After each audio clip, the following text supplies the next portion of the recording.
읽어보면 지혜라는 말이 굉장히 많이 나와요. 왜냐하면 자문을 일컬어서 지혜서라 그렇게 부르거든요. 그런데 여기서 말하는 지혜는 세상이 말하는 지혜와 달라요. 성경이 말하는 지혜와 세상이 말하는 지혜는 완전히 다릅니다. 세상의 지혜는 어떤 것을 지혜라고 그러지? 자막에 나왔네요. 한번 읽어볼게요. 시작. 세상의 지혜는 자, 무엇을 깨워요? 머리를 깨워서 이성을, 우리가 머리에서 작동되는 이성을 자극하는 지적인 깨우침, 이런 정도라고 말할 수 있습니다. 제가 이런 설명을 하는 것은 좀 근거가 있습니다. 그리스 철학을 보면 알 수 있는데, 여러분들이 철학사 초기 첫 장, 한 10장 내에 이런 내용이 있습니다. 우주의 기초 원소는 뭘까? 라는 질문을 합니다. 가장 원초적인 질문이죠. 이런 질문을 나눌 때 탈레스나 피타고라스 같은 사람들이 이렇게 이야기를 했어요. 뭐라고냐? 우주의 원소는 물이다, 불이다, 원소다 혹은 숫자다. 이렇게 말했습니다. 그러니까 눈앞에 보이는 이 세계에 대한 기원을 따져 묻는 것인데, 이것에 대해 궤변론자 소피스트라는 사람들이 딱 등장해가지고 도전적으로 이야기합니다. 그거 알아서 뭐 할 건데? 그런 질문을 한 네가 더 중요하잖아?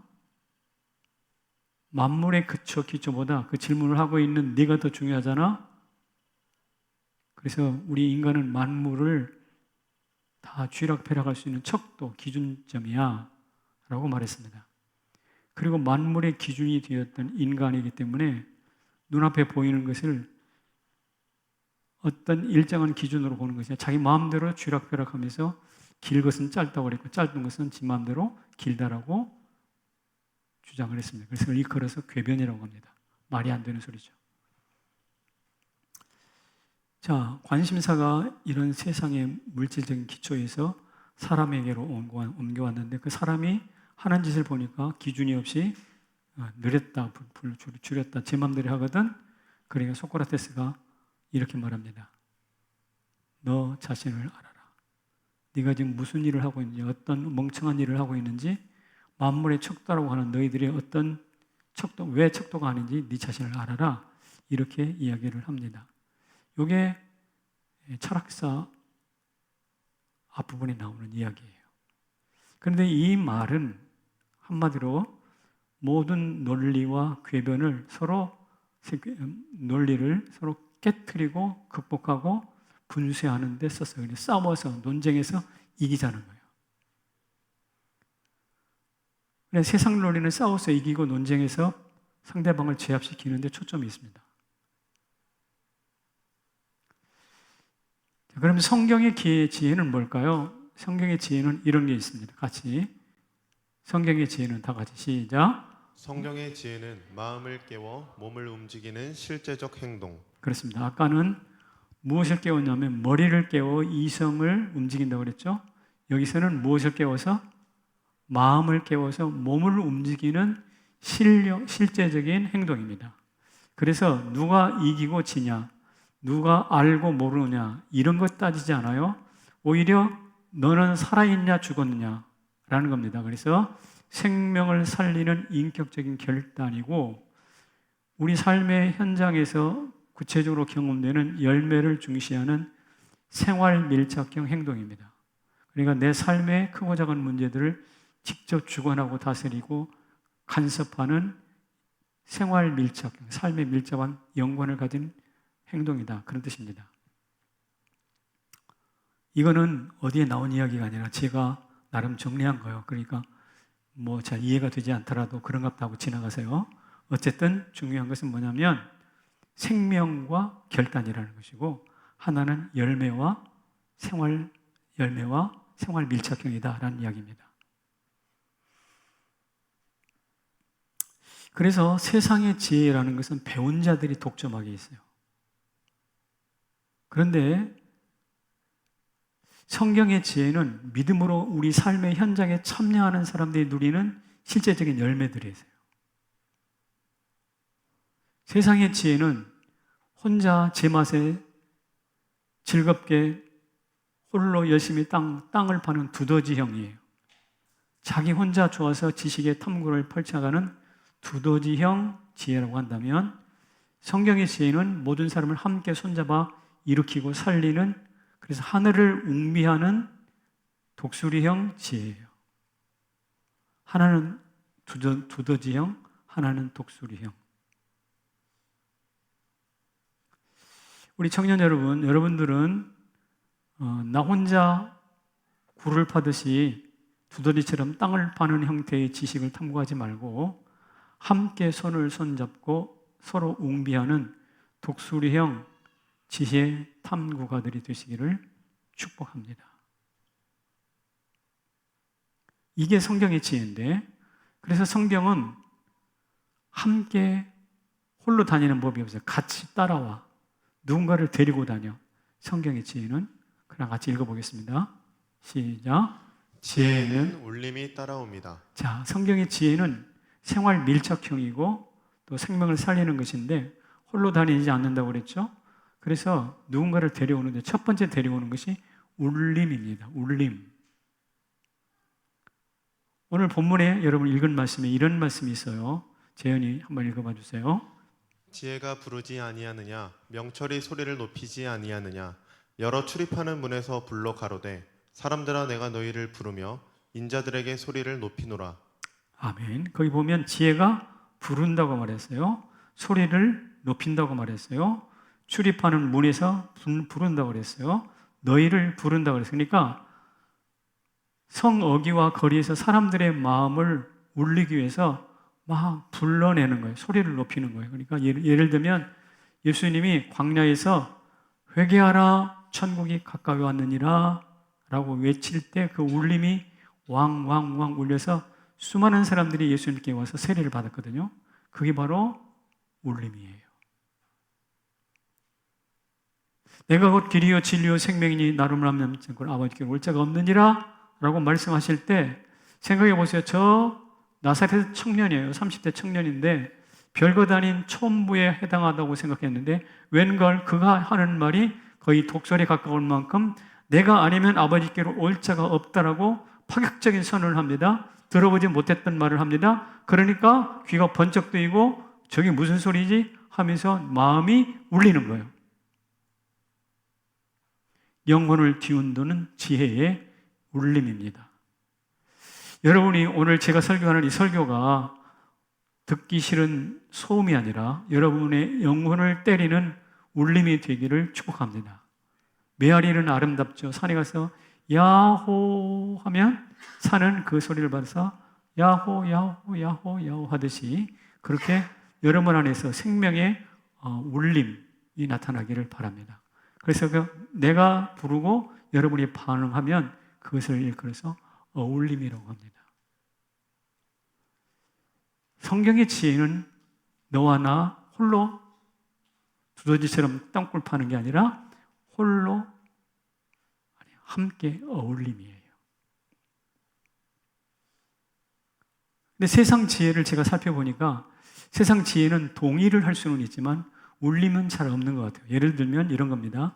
세상은 돈이 아니라 지식이 지배하고 권력가가 아니라 전문가가 지배한다 라는 요 이야기를 하기 위해서 전문가의 독재라는 책을 이만큼 두꺼운 책을 썼어요.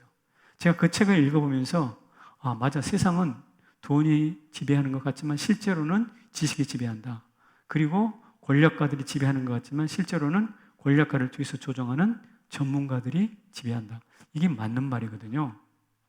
그런데 맞긴 하지만 그렇게 울림이 없어요. 내 영혼을 감동시키거나 때리는 그런 울림은 없더라고요. 그래서 제가 이런 생각하는 거예요. 그래서 어쩌라고? 돈이 지배하든 지식이 지배하든 권력가가 지배하든 전문가가 지배하든 그게 그래서 어떻다는 거예요? 이런 질문만 남겨주더라고요. 그러나 예수님의 말씀은 그러지 않았잖아요. 아까 울림과 어울림으로 나갔잖아요. 또 이런 겁니다. 세상의 지혜는 권력은 관계다 이렇게 설명합니다.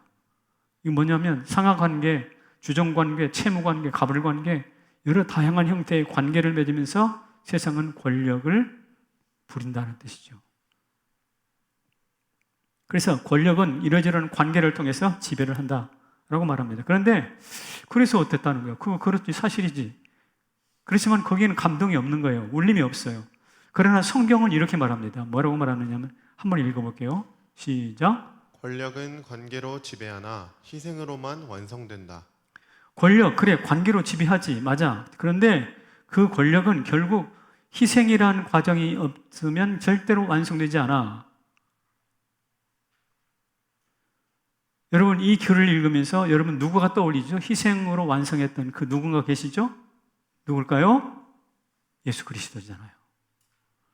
그러니까 이 권력에 대한 이야기를 하면서 희생으로 완성된다라고 선포하면서 누구를 떠올리게 하는가? 예수 그리스도를 떠올리게 합니다. 그러면서 우리 안에 울림을, 권력은 관계다. 권력은 관계로 지배하나 희생으로만 완성된다. 어느 쪽이 더 울림이 있어요? 후자잖아요. 이게 성경의 지혜입니다. 울림이 없는 소리는 소음입니다. 지혜가 아니에요. 다시 축복합니다. 제가 오늘 여러분에게 하고 있는 이 설교가 울림이 없는 소음이 아니라 하나님의 지혜, 우리 함께 어울리는 어울림이 되기를 축복합니다. 아멘? 네, 그래요. 요사이 철학가, 여기 대학 다니시는 분 많이 계실 텐데 철학가가 거의 폐교 직전이라네요. 우리가 대학 들어갈 때는 철학과가 꽤 인기 있어요. 역사학과도 인기가 많이 있었고요. 오히려 문학, 국문학이나 이런 데보다 더 인기가 있었는데 요사이는 철학과가 거의 문 닫을 지경이래요. 제가 아는 분 중에 철학과 교수님 한 분 계신데 그분이 몇 년 전에 저한테 이런 말을 했어요. 목사님, 저 실업자 될 것 같아요. 그게 무슨 말입니까? 요사이 아이들은 철학과 지원 안 해요. 그런다고. 왜 그렇습니까? 이유가 있다고 생각합니다. 세상의 철학이라는 것은 지혜의 첨단을 갖는 것은 사실이지만 그러나 울림이 없어요. 울림이. 반면 하나님의 말씀, 이 성경 말씀은 그저 윷대로 읽을 때는 유치한 것 같고 뻔한 것 같은데 그 면면 하나하나가 우리를 울린다고요. 어떨 때는 우리가 첫눈같이 빵 얻어맞은 것 같아요. 영혼을 깨우는 첫눈 같은 울림이 담겨 있어서 이 성경이 아직도 수천 년 역사를 바꾸는 동력을 제공하고 있어요. 그래서 이 지혜를 얻으면 어떻게 될까요? 35절 같이 한번 읽습니다. 시작. 나를 얻는 자는 생명을 얻고 여호와께 은총을 얻을 것임이니라. 여러분, 생명과 은총을 줄 수 있는 세상 지혜가 있어요? 저는 못 봤어요. 제가 65년 살았는데 못 봤어요. 그러나 생명을 얻고 은총을 얻는 책이 있어요. 바이블이에요. 지혜예요. 울림이 있는 거예요. 마치 북소리처럼 둥둥둥. 여기 드럼 어디 갔어? 자, 정리해 봅시다. 지혜는 무엇을 가져온다고요? 울림입니다. 울림. 두 번째 지혜가 불러오는 것은 뭐냐면 힘이에요. 파워. 제가 어느 책 읽다 보니까 이런 이야기가 있었어요. 어느 왕에게 두 아들이 있었습니다. 누군가에게는 왕의 자리를 물려줘야 되잖아요. 그래서 테스트를 했어요. 내가 너희들에게 방을 하나씩 줄 테니까 소중하다고 생각하는 것을 그 방에다 가득 채우려무나. 여러분에게 방을 하나 주었는데 거기다 네가 소중한 거 채워봐. 그러면 뭘 채울지 한번 생각해 보라는 뜻이죠. 그리고 큰아들 방에 갔어요. 큰아들 방에 갔더니 지푸라기가 가득 차여 있는 거예요. 이게 뭐냐 그랬더니 인생은 한낱 지푸라기와 같은 존재입니다. 무슨 철학적 의미를 담은 것 줄 알았는데 어쨌든 인생이 덧없는 햇볕 같다라는 것을 인정하겠지만 그 집 방 안에다가 지푸라기를 가득 담아놓는 것이 참 용렬해 보였습니다. 고개를 끄덕이고 둘째 아들 방으로 갔습니다. 둘째 아들 방 갔더니 깜깜하고 텅 비어 있어요. 깜깜하고 아무것도 채워놓질 않았어요. 이게 뭔가? 그랬더니 둘째 아들이 방 안으로 들어가더니 방 가운데 준비된 촛불이 있는데 촛불에다가 불을 붙였어요. 그랬더니 방 안이 환해지지 않았습니까? 그러자 아버지에게 말합니다. 아버지, 저는 이 방에다가 빈틈없이 햇빛이 아니죠. 촛불, 불빛을 담았습니다. 그처럼 저는 아버지가 통치하는 이 나라에 빛을 가득 담기를 원합니다. 그렇게 이야기했어요. 여러분, 지푸라기를 담은과 촛불을 통해서 빛으로 방을 가득 채운 누가 왕이 됐을까요? 대답이 어려워요? 둘째 아들이에요. 당연하죠. 왜? 아무것도 없는 것 같지만 촛불 하나 켜니 방 안이 환해지고 빛이 가득 담겼잖아요. 아주 지혜란 말이에요. 그래서 결국 이 사람이 왕의 자리, 권력을 얻습니다. 그러니까 지혜가 권력을 불러오는 거예요.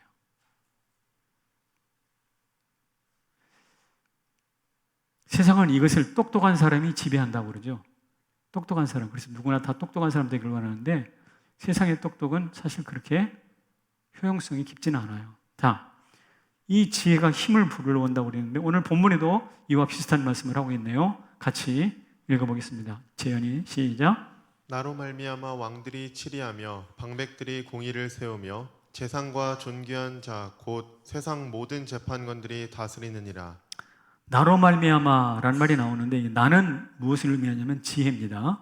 지혜로 말미암아 왕들이 치리하고 방백들이 공의를 세우고 재상과 존귀한 자들이 재판관들이 세상을 다스린다라는 것입니다. 그러니까 겉으로 보기에는 통치 행위가 있지만 속에는 무엇이냐? 알맹이를 따져보면 지혜란 말이에요. 겉으로 보기에는 권력인데 안에 따지고 들어가면 무엇이냐? 지혜란 말이에요. 그래서 삼국지 그러면 제일 먼저 생각나는 사람이 누구죠? 유비, 관우, 장비, 조조. 그 다음에 더 유명한 사람이 있습니다. 제갈공명. 제갈량이라고 그러죠. 제갈공명은 무슨 어떤 사람이냐? 지혜로 힘을 압도하는 사람이에요. 저는 우리 성남제일교회 청년들이 하나님의 지혜로 세상에 권력을 지배하고 사로잡고 권력을 쟁취하는 그런 정치가 경제력들 이런 사람 나오기를 진심으로 축복합니다. 학문의 세계에도 들어가야 되고 정치 세계도 들어가서 한번 해보자고요. 세 번째 지혜는 부를 가져옵니다. 너무나 당연한 이야기죠. 부. 다음 성경 구절 한번 읽어볼게요. 재현이 부탁합니다. 부귀가 내게 있고 장구한 재물과 의도 그러하니라. 내 열매는 금이나 정금보다 나으며 내 소득은 천은보다 나으니라. 여기 내게 있다라고 그러죠. 무엇이 내게 있다? 부귀가 내게 있다. 근데 여기서 나는 누굴까요? 바로 지혜예요. 지혜에는 아까 힘이 있었어요. 권력이 있었어요. 지혜에는 부귀가 있어요. 여러분들은 잘 모를까 모르겠는데 옛날에 스카이콩콩이라는 게 있었는데 혹시 기억나세요? 스카이콩콩 몰라요? 봤어요? 다 봤어요? 그렇구나. 감사해요. 좀 나이가 있군요. 이 스카이콩콩이 어린이들은 막 뛰어다니잖아요. 그래서 옛날에는 뛰고 싶은 욕망 때문에 뭘 하고 놀았냐면 고무줄이라고 있어요. 고무줄을 이렇게 가지고 나리 개나리 하면서 뭐 팔짝팔짝 뛰는 이게 고무줄이 있었고 또 줄넘기도 하고 이렇게 뜀박질도 하고 이렇게 해서 뛰는 욕구를 해소했습니다. 그런데 요사이 아이들은 전혀 그런 놀이를 하지 않잖아요. 그러면 놀이가 없어졌다고 뛰고 싶은 욕구가 없어졌나? 그렇지 않거든요. 있어요. 그래서 가만히 어떤 사람이 생각하니까 아이들이 뛰는 욕구를 해소해주는 상품을 만들면 대박 나겠다. 이 생각이 나는 거예요. 그래서 혼자 고안해가지고 한 게 스카이콩콩이라는 거예요. 그래서 그 스카이 콩콩을 특허를 냈거든요. 특허 내가지고 그 사람 대박이에요. 지금 몇채 샀어요?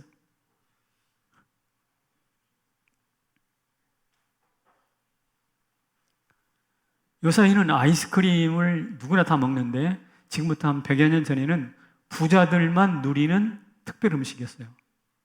아이스크림이. 그런데 이것이 많은 사람들에게 대중화된 계기가 1904년도 미국에 있었던 박람회, 세계 만국 박람회 장에서 대중화되었다고 합니다. 그 박람회장에 아이스크림 가게가 있고 옆에 와플 가게가 있었어요. 와플 아시죠? 근데 그날 날씨가 더우니까 사람들이 아이스크림 가게에 막 몰려가서 아이스크림 가게는 문전성시인데 와플은 뜨겁고 그러니까 구우니까 이게 사람들이 안 찾아가는 거예요. 다 아이스크림 가게 가서 너도 나도 사 먹는데 아이스크림 가게 주인이 아이스크림은 남았는데 그것을 담아주는 그릇이 동나버렸어요. 떨어져 버렸어요. 큰일 났네. 어떻게 팔지? 손에다 줄 수도 없고 입에다 넣어줄 수도 없고 어떡하지? 그러다가 바로 코앞에 있는 와플 가게에 달려갔어요. 그 와플 다 나한테 파세요. 그리고 와플을 사다가 그 와플에다가 아이스크림을 받아 넣어서 팔았어요. 근데 아이스크림의 그 달콤한 맛과 와플의 그 고소한 맛이 함께 어우리면서 지금까지 전혀 맛보지 못한 새로운 맛이 거기서 창출된 거예요. 그래가지고 이때로부터 시작해가지고 이 와플 위에 담겨진 아이스크림이 세계적으로 대유행을 했는데 그게 우리나라도 넘어와서 12시에 만나요. 보라복콘 우리 청년 때 엄청나게 인기가 있었고 청년 때 그러니까 나온 지가 한 30년이 넘었어요. 보라복콘이. 근데 그 와플과 아이스크림이 함께 합쳐져서 만들어진 상품인데요. 스카이 콩콩 돈 번 것보다 훨씬 더 많은 돈이 그 아이디어 하나에서 나왔어요. 그러니까 내가 팔려고 하는 물건이 떨어져도 그것은 생각하기만 하면 지혜를 얻기만 하면 그것은 찬스가 되는 거예요. 돈 벌 찬스. 나는 우리 교회 젊은이들이 이런 찬스를 좀 생각해내가지고 좀 대박을 터뜨리는 그래서 집도 사고 남들이 다 벌어가는 여러분 예수 안 믿는 사람들이 돈 벌어가잖아요. 왜 그 사람들에게 양보합니까? 예수 믿는 사람이 벌어오면 더 좋잖아. 아닌가요? 왜 양보합니까? 그것을. 왜 하나님께서 여러분들의 특별한 지혜도 주시고 기도할 수 있는 길도 주시고 특별한 권세를 주셨는데 왜 안 써먹고 머리를 놀리고 노상 몸만 왔다 갔다 하고 그러지 말고 하나님의 지혜를 구하시기를 바랍니다. 돈 주신다니까요. 네 번째로는 이것입니다. 지혜는 뭐라고요? 창조의 원천이세요. 창조성입니다. 오늘 본문에 또 27절에 이런 말씀이 있는데요. 같이 읽습니다. 시작. 하늘을 지으시며 궁창으로 해면에 두르실 때 내가 거기 있었고 하늘을 지을 때 지혜가 거기 있었대요. 그 다음 구절에 시작. 바다의 한계를 정하여 물로 명령을 거스리지 못하게 하시며 또 땅의 기초를 정하실 때 내가 그 곁에 있어서 창조자가 되어 지혜자가 창조자가 되어서 땅에 기초를 놓고 물로 땅을 거스리지 못하도록 한계를 정하셨다는 거죠. 그러니까 지혜가 가장 아름답고 가장 영광스럽고 가장 장엄하게 발현되는 것은 창조 현장입니다. 지혜가 가장 여러 가지 열매들을 많이 불러와요. 울림도 있고요. 힘도 있고요. 거기에 돈도 있어요. 그러나 지혜가 가장 장엄하고 가치 있게 드러나는 것은 창조성이에요. 이 창조성이 여러분의 것이 된다면 얼마나 좋겠어요. 크리에이티브. 하나님의 지구를 만들어서 똑바로 세워놓지 않고 23.5도 딱 기울여 놓았죠. 그래서 생긴 게 뭘까요? 동서남북 그게 생겼나요? 봄, 여름, 가을, 겨울 4계절이 생겼어요. 이게 딱 기울여 놓는 것은 하나님의 지혜거든요. 우리 지구의 표면의 70%는 물이라고 합니다. 그리고 30%는 육지예요. 근데 우리 몸도 우리 몸의 70%가 물이래요. 그리고 나머지는 육신이고요. 그 신비로운 조화가 있어요. 신비로운 조화. 여러분 제 머리를 보세요. 머리도 3대 7이에요. 가르마 보시라고. 제가 오늘 설교하기 위해서 신경 써서 비꼬 나왔어요, 여기. 그러니까 눈 있는 자는 귀 있는 자는 볼지어다. 여러분들은 창조의 지혜를 오늘처럼 봄, 여름, 가을, 겨울 계절의 변화를 통해서 우리의 몸의 구조를 통해서 설교하는 담임 목사님의 머리 가르마의 비율을 통해서 알 수가 있는 거예요. 멀리 있지 않아요. 벼룩이 자기 몸에 500배 이상을 뛴다고 그래요. 벼룩. 팡팡 잘 뛰죠. 그런데 그 벼룩의 근육 운동을 연구해가지고 재난 때 투입할 수 있는 로봇을 만든다고 합니다. 재난용 로봇은 어디서 나오는가? 하나님이 창조했던 창조의 지혜를 모방한 거예요. 제 이야기를 다시 한 번 더 한다면 저의 MBTI는 INTP입니다. 논리적이고 창의적인 사람입니다.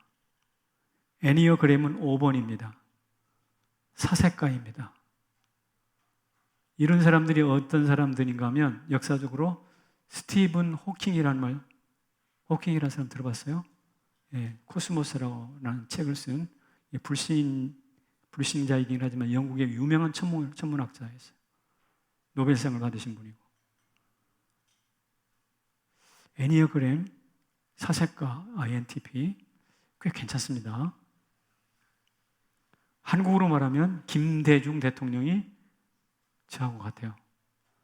제게 인물로 따진다면 이건희 삼성그룹 회장이었던 그분.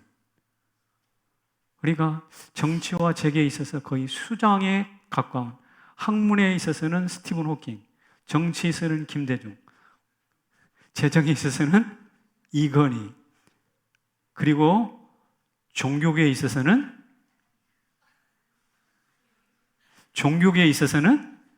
홍정기. 이 말은 원고에 없는 말입니다. 제가 기도한 말, 그러니까 저는 이런 질문을 하고 대안을 만들고 반복을 싫어하면서 좀 창의적인 것을 끊임없이 추구하는 스타일이세요. 그러다 보니까 우리 교회에 복세통 야시장이라든지 동네방야라든지 마토 페스티벌이라든지 지금까지 해보지 못했던 다른 교회에서는 흔히 발견할 수 없는 프로그램들이 우리 교회는 있어요. 무슨 말을 하고 싶으냐면 여러분들은 지금 여러분이 살고 있는 몸을 보고 내 몸을 보고 계절의 변화를 보고 설교하는 목사를 보고 교회 돌아가는 프로그램을 보면 아, 이게 하나님의 창조성이 발현되고 있네? 아, 그냥 저 사람은 그냥 그래 저런 사람이었어 라가 아니라 아, 하나님의 창조가 현실화된 사람이 저기 앉아있네? 라고 새로운 눈이 떠진다는 거예요. 이게 바로 지혜입니다. 지혜는 그 사람의 진 본질을 꿰뚫어 보는 것인데 그 본질 중에 하나님께서 독특하게 유일무이하게 하나님의 독특성을 가지고 만들어 오는 하나님의 걸작품 여기 있어요. 정재현. 재현이가 이번 주 날에 결혼식에서 특송하나? 근데 우리 나래가 어제 저하고 미팅을 했는데 이런 말을 했어요. 저는 재현이의 찬송을 들으면 마음이 따뜻해집니다. 어깨 올라간 거 바라죠, 어깨. 옳지. 그러나 어깨 올라가도 괜찮습니다. 왜냐? 우리 노래를 잘하고 못하고 간에 어느 한 사람에게는 재현이가 엄청난 의미를 가진 존재로 보여진다는 것이죠.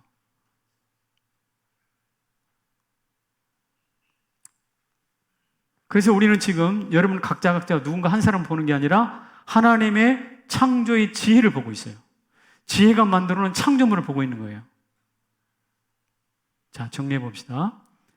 지혜가 홀로 두더지처럼 자기 땅구멍만 타고 오는 게 아니라 마치 함께 웅비하는 독수리처럼 지혜가 여러 친구들을 부르어 함께 왔는데, 첫째는 울림과 함께 왔고, 두 번째는 힘과, 세 번째로는 부와, 마지막에는 창조성과 함께 왔습니다.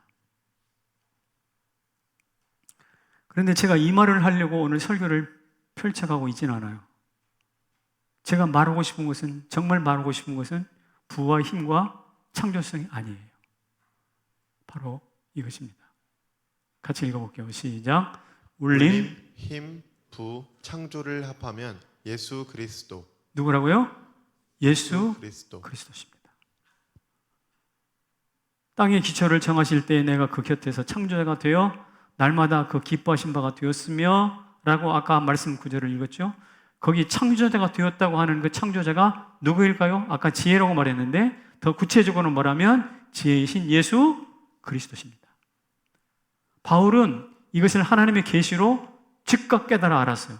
그래서 고린도전서에다가 편지를 쓰면서 이렇게 이야기를 했습니다. 같이 읽겠습니다. 시작. 부르심을 받은 자의 유대인이나 헬라인이나 그리스도는 하나님의 능력이요 하나님의 지혜니라. 얘들아 기억해라. 그리스도는 하나님의 능력이요, 다 같이 하나님의 지혜니라. 그리스도는 지혜니라. 그리스도는 지혜니라. 지혜라는 거예요.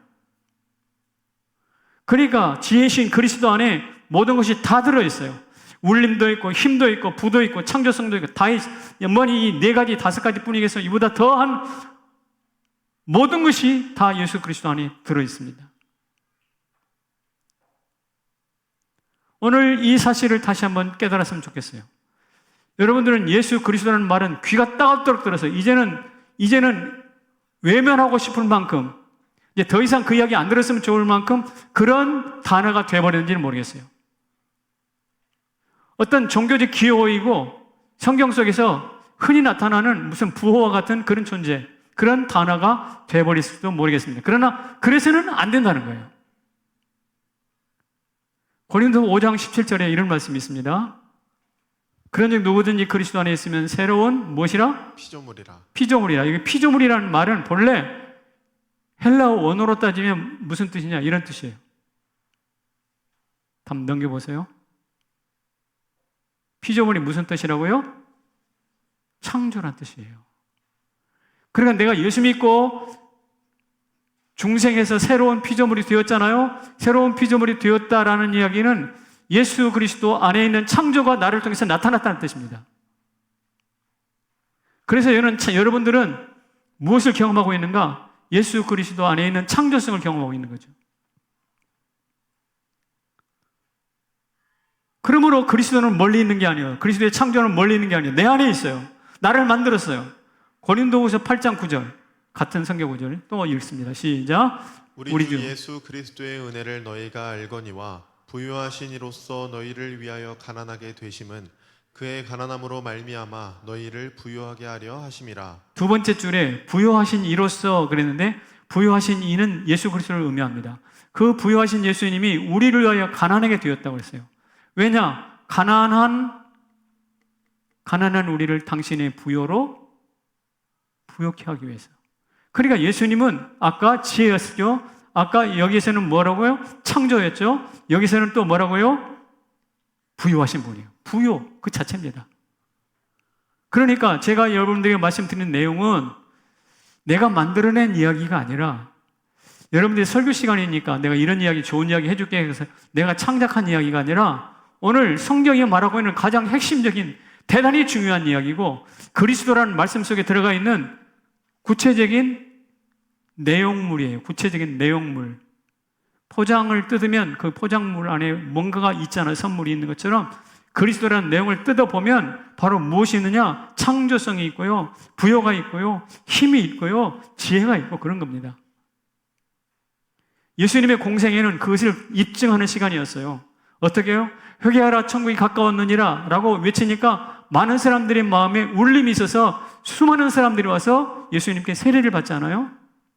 나를 따르라 라고 한마디 말 한마디가 베드로에게는 굉장한 힘이 있었어요. 그래가지고 모든 것을 다 버리고 심지어 자기 어부니까 배가 소중한 재산이었을 텐데 재산 뭐 다 버리고 예수님 따라갔잖아요. 힘 있는 거예요, 예수님이.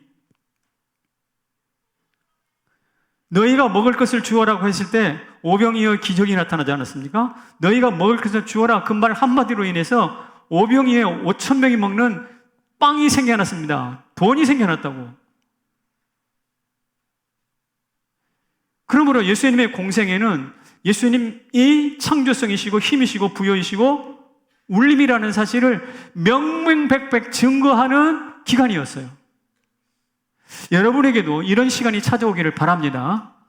여러분에게도 이 설교 시간이 그런 시간이 되기를 소망합니다. 저의 둔탁한 메시지일지 모르겠지만 이 메시지를 통해서 여러분 안에 작은 울림이 시작되기를 바랍니다. 그리고 여러분 안에서 지혜에 대한 갈망, 부에 대한 갈망, 힘에 대한 갈망, 이런 것들이 나타나야 되는 거죠.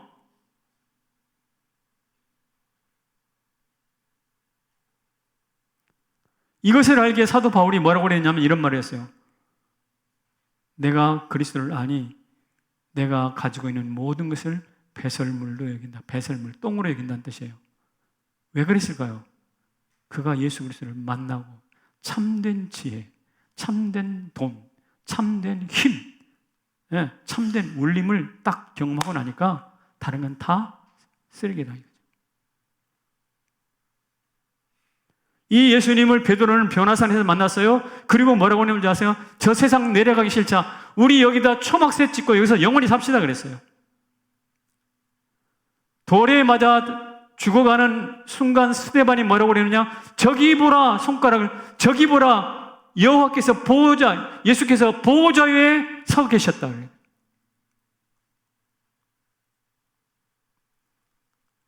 바울이 배설물로 여기고 여기다 초막을 짓자고 했던 베드로, 그리고 손을 짚어서 저기를 보라 라고 스데반이 지적했던 그 정체의 핵심이 누구냐면 예수 그리스도예요.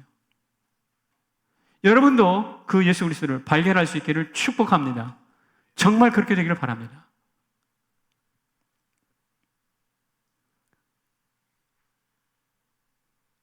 그래서 같이 읽어볼게요. 시작. 이제 결단하라. 우리는 예수에 대해서 들을 만큼 들었어요. 알 만큼 알아요. 이제 결단하시라고요. 어떻게 결단하는가? 이렇게 결단해야 됩니다. 범사의 지혜이신 예수 그리스도를 뭐하기로? 인정하기로. 먼저 인정해야 됩니다. 제가 어떤 책을 읽다 보니까 이런 이야기가 있더라고요. 누군가 호두 알죠? 호두나무, 맛있는 호두. 호두나무 밑에 앉아 있어서 앞에를 쳐다보니까 호박넝쿨이 있었어요. 호박넝쿨. 그런데 호박넝쿨이 비교적 가늘잖아요. 가는데 가는 줄기에 호박이 막 엄청나게 큰 호박이 열렸어요. 참 호박하게 크다. 그런데 자기가 앉아있는 호두나무는 굉장히 큰 나무인데 막상 열매는 호두가 열면 한 이만하겠죠. 조그마한 열매가 맺히는 거예요. 그래서 앉아서 생각하는 거예요. 하나님은 참 불균형하게 만드셨네. 어떻게 가는 줄기에는 엄청나게 큰 호박을 열게 하시고 이 큰 나무에게는 조그만한 호두를 열게 하시고, 하나님 참 불합리하시다. 불균형하시다. 나라면 이렇게 안 할 텐데 뭐 이런 생각을 하고 있었는데 뭔가 빡 뒤에서 머리를 치는 거예요. 뭔가 한 대 뒤통수 얻어맞았어요. 뭐가 어떻게 된 영문일까? 호두가 떨어져가지고 그런 생각을 머리에 정확히 맞은 거예요. 호두가 머리에 탁 떨어졌습니다. 그 순간 아차 깨달았어요. 만약에 내 생각대로 호두나무에 호박 같은 열매가 열렸다면,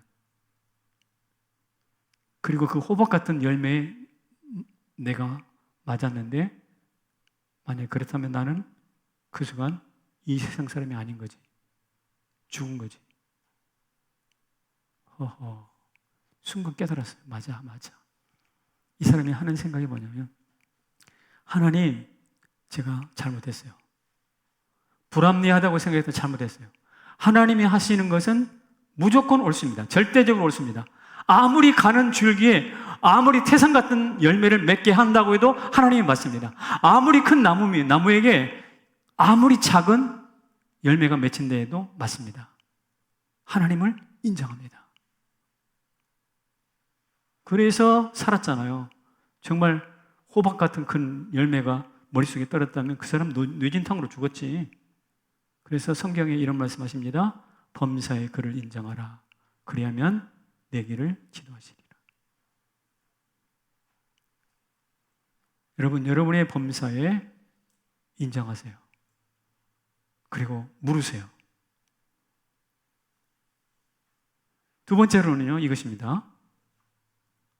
범사에 예수께 뭐 하기로? 순종하기로. 인정하고 순종하는 것입니다. 인간은 말입니다. 본래 충성할 대상을 찾는 존재예요. 나의 열정과 시간을 누구한테 드릴까? 이것을 찾아요. 그것이 나타나는 것이 종교성이에요. 하나님이 그렇게 만들었어요. 근데 사람들은 하나님께 이 충성을 드리지 않고 엉뚱한 데 드려요. 어제 축구 봤어요? 어제 축구 봤어요? 안 봤어요? 축구도 안 보고 뭐예요? 애국자들. 축구도 봐줘야지 그런 건. 이겼어요? 졌어요? 기분 좋게 이겼어요. 어제 야구도 봤어요?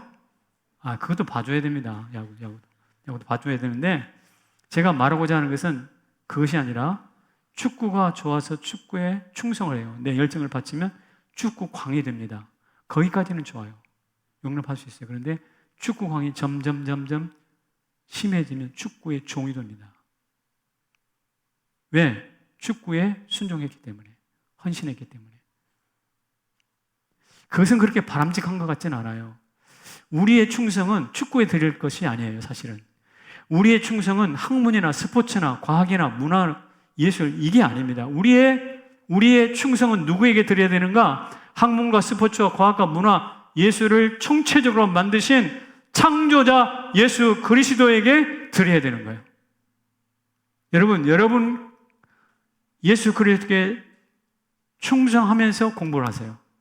공부에만 충성하지 말고 예수 그리스도께 충성하면서 문학을 하고 과학을 해보세요. 여러분들은 그 무엇이 종이 아니라 그것을 지배하게 될 것입니다. 그러나 예수 그리스도께 충성을 하지 않고 스포츠에 들어가 보세요. 충성해 보세요. 광이 되고 종이 됩니다.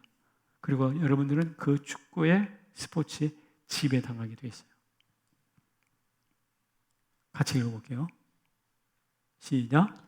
예수님께 드린 충성은 가장 고귀한 굴복. 여러분들은 누군가의 무릎 꿇는 게 좋아요? 굴욕적인 것이죠. 굴복이라는 단어 좋아하지 않습니다. 그런데 그리스도께 드리는 굴복은 하면 할수록 좋은 것이고 하면 할수록 가치가 있는 거예요. 고귀한 거예요. 그래서 주 앞에서 낮춰라. 그리하면 주께서 너희를 높이시랴 라고 야고보 사도는 말하고 있습니다. 우리 청년 여러분, 우리는 무엇인가에 대하여 우리의 열정을 바치고 충성을 다하게 될 텐데, 바라건대 엉뚱한 데 하지 말고 예수 그리스도께 충성하시기를 축복합니다. 우리 교회에 어느 집사님이 한 분 계셨어요. 그런데 그분이 1년에 제사를 13번 드린대. 여러분 가정에도 제사 드리는 가정이 혹시 있을지 모르겠는데 13번 제사를 드리는데 그 제사를 18년 동안 드려왔어요. 근데 그분은 장자예요. 맞으니까 그 제사를 다 맡아서 드리는데 그분의 부인은 신실한 그리스도인이에요. 부인이 아무 소리 아니고 불평하지 않고 그 제사를 음식을 다 준비해 준 거예요. 그 모습을 보니까 너무 고맙잖아요. 그리고 18년 동안이나 이제 할 만큼 했다 생각하니까 이분이 동생들 다 모아놓고 그날 이제 제사 지내러 온 동생들 가족을 모아놓고 선포를 해버렸어요. 뭐냐면 나는 더 이상 이제 제사를 지낼 수 없다. 나는 더 이상 제사를 지내지 않겠다.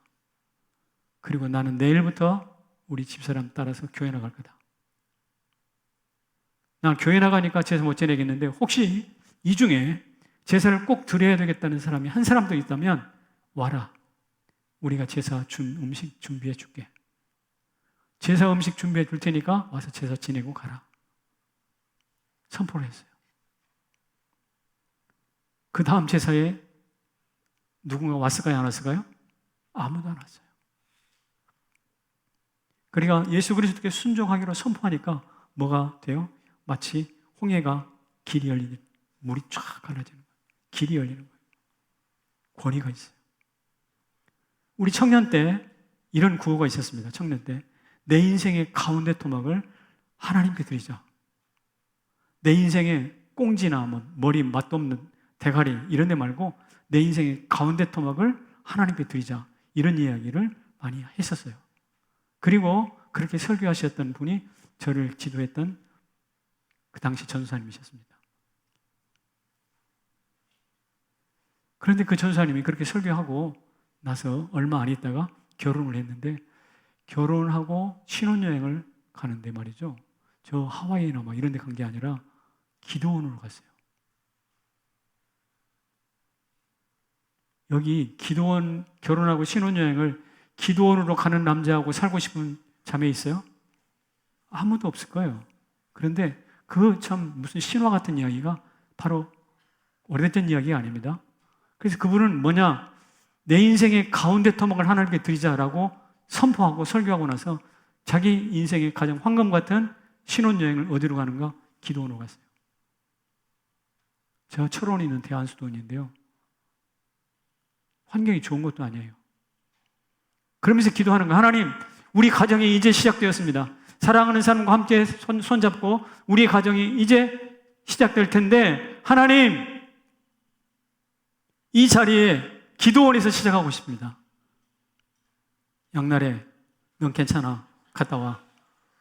괜찮아. 양심 없이 전혀 그런 겁니다. 가운데 토막을 드리겠다는 거예요. 그래서 자기가 소중하게 여기는 그것을 그쪽으로 드리는 거죠. 여러분 선배 중에 DTS를 훈련을 받고 결혼을 하고 나서 여러분이 아시는 바와 같이 신혼여행을 하와이라든지 혹은 동남아라든지를 가지 않고 DTS 아우니치로 신혼여행을 대신한 커플이 우리 교회에 있습니다. 여러분, 성남제일교회는 여러분이 생각하는 교회보다 좋습니다. 성남제일교회는 여러분이 생각하는 그 교회보다 생각보다 훨씬 좋은 교회입니다. 왜? 하나님의 지혜에 순종하기로 결단하는 청년들이 있으니까. 아까 제사 안전하게 했던 선포하신 분도 우리 교회 집사님이십니다. 이 시간 여러분에게 도전합니다. 내가 말했던 이 수많은 이야기들의 주인공이 다른 교회 그 어디에 있는 게 아니라 오늘 우리 주변에 있고 내 옆에 앉아있는 그 누군가예요. 이런 스토리가 그들만의 이야기가 아니라 나의 이야기가 될 수 있도록 지혜이신 예수 그리스도를 인정하시기를 바랍니다. 그분 앞에 순종하시기를 바랍니다. 인정하고 순종하시면 하나님께서 범사에 그를 인정하라 그리하면 내 길을 지도하시라 약속하신 것처럼 여러분 인생을 지도해 주실 줄로 믿습니다. 걱정 없어요. 그러면 걱정 없다고. 우리 자리에서 일어나서 찬송합시다.